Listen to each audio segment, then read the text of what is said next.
तो हमारा बोलना यह है कि प्रधानमंत्री इसका इनॉग्रेशन स्पीकर साहब ओम बिरला के जरिए कराए और उनको करने दे, और वैसा करते हैं तो एमआईएम पार्टी उसमें शिरकत करेगी।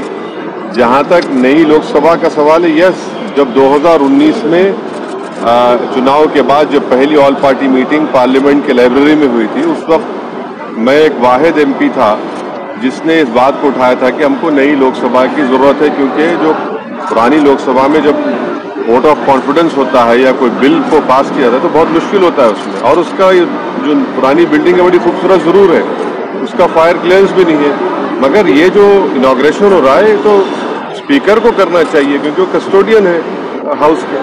राजदंड को भी लेकर बातचीत की जा रही है। छोड़िए ना, ये सब चलते रहता है। नागपुर में आपकी जनसभा है, क्या मायने निकाले जाए इसके लिए, क्या चुनावी प्रचार के तौर पे देखा जाए?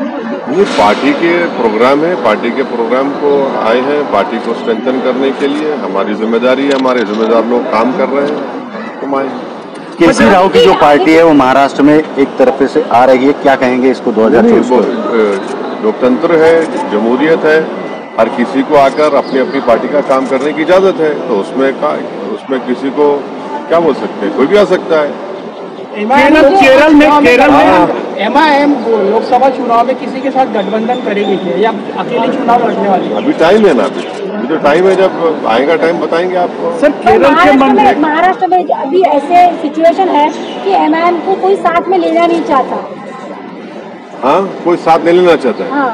कोई बात नहीं, अल्लाह हमारे साथ है, जनता हमारे साथ है। केरल के मंदिरों में आरएसएस पे बैन लगाने की बातचीत की।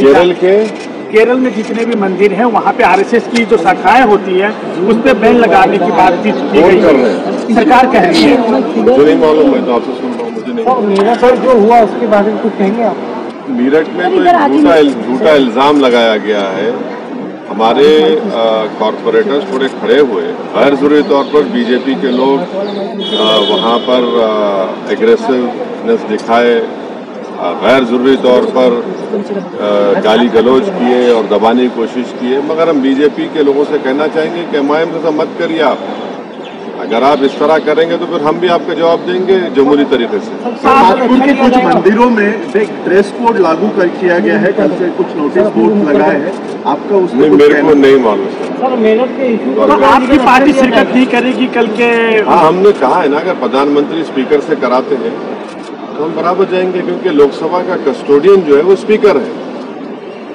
स्पीकर है, प्रधानमंत्री बड़े नहीं है लोकसभा में, स्पीकर बड़ा है, लीडर ऑपोजिशन बड़ा नहीं होता है, इसीलिए तो लोकसभा का सेक्रेटेरिएट अलग है, लोकसभा का सेक्रेटेरिएट अलग है, लोकसभा अलग ही है, वो लेजिस्लेचर का हिस्सा है।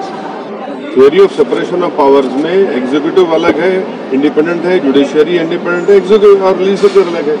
ये प्रधानमंत्री सब में चले आ रहे हैं, वो जाए, उनका नाम तो आ गया ना फाउंडेशन फ्लैग पे, स्पीकर को कराए, ओम बिरला से कराए, क्या होगा? आसमान तो नहीं गिरने वाला है ना, आसमान तो नहीं गिरेगा।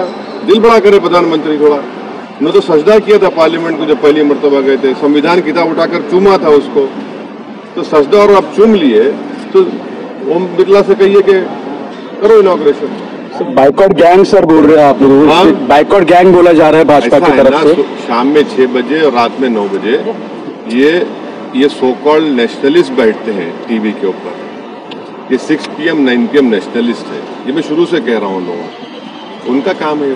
सर, केजरीवाल जी ने आपके पार्टी को अप्रोच किया है सर दिल्ली? नहीं, हमारा तो राज्यसभा में तो है ही नहीं है, और अरविंद केजरीवाल को उनकी पार्टी को जवाब देना चाहिए कि जब 370 हटाया गया था, जिसको मैंने पार्लियामेंट में खड़े होकर उसका अपोज किया था और उस पर कॉन्स्टिट्यूशनल ब्रीच कहा था, वो क्यों सपोर्ट किया 370 हटाने का? आज रो रहे हैं, आज रो रहे हैं, जब उनको ख्याल नहीं आया था कि किस तरह से एक स्टेट को यूनियन टेरिटरी बना दिया गया था। तो ये इनकी हमेशा से अरविंद केजरीवाल जो है सॉफ्ट हिंदुत्व नहीं बल्कि रियल हिंदुत्व को फॉलो करता है, और बीजेपी से बड़ा अपने आप को हिंदुत्व का लीडर बनाने का। अब देखिए क्या हो रहा है, अब लड़ते रहिए। अब तो ऑर्डिनेंस जो सरकार ने इशू किया है वो अनएथिकल है, मगर लीगली उनको राइट है ऑर्डिनेंस इशू करने का।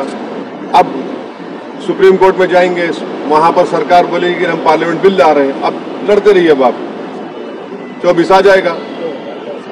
तो ये तो इनको सोचना चाहिए था कि उन्हें 370 का क्यों साथ दिया सरकार का। लव जिहाद कानून की जरूरत आपको लगती है क्या? है लव जिहाद जैसे कायदे करना चाहिए ऐसे आपको लगता है, तो जरूरत है इसकी? देखिए, भारत के संविधान में जो 18 साल और 21 साल का जो हो जाता है तो उनको शादी करने का राइट है। तो ये जैसा एक कहावत है कि जब मियाँ बीवी राजी तो क्या करेगा खाजी। ये कौन होते हैं लव जिहाद के कानून पे बनाने वाले? कैसे बनाएंगे आप, कैसे प्रूफ करेंगे? आप होते कौन है? आप लव जिहाद के नाम पर जो महाराष्ट्र में आंदोलन चला वो पूरा आरएसएस और बीजेपी बैक था, उससे नफरत पैदा करने की कोशिश की गई और इसीलिए सुप्रीम कोर्ट में वो गया मामला। सुप्रीम कोर्ट ने कहा कि जिन जिन नेताओं ने उस सभा में, उन सभाओं में बकवास भाषण किया, हेट स्पीच, केस बुक किया, एफआईआर होना चाहिए, अरेस्ट होना चाहिए वो लोग। आप लग क्या लव जिहाद का बात कर रहे हैं? नौकरी की बात क्यों नहीं करते? आप रोजगार की बात करिए, आप किसान मर रहा है उसकी बात करिए, अब उस पर बात नहीं करेंगे। और पूरा ये बीजेपी बैक प्रोग्राम था महाराष्ट्र में, जितने सभाएं हुई है पूरा गवर्नमेंट बैक था, आरएसएस बैक था प्रोग्राम, और उसमें एक ही मकसद था कि एक समुदाय, मुस्लिम समुदाय के खिलाफ नफरत को भड़काया जाए। तो क्या आरएसएस नफरत फैला रहा है? क्या फूल बरसा रहे हैं? फूल बरसा रहे हैं। उनका जो ओथ होता है वो ओथ क्या है बताइए? आप पढ़े होंगे ना, आप तो नागपुर के हैं, हमसे ज़्यादा पढ़े होंगे।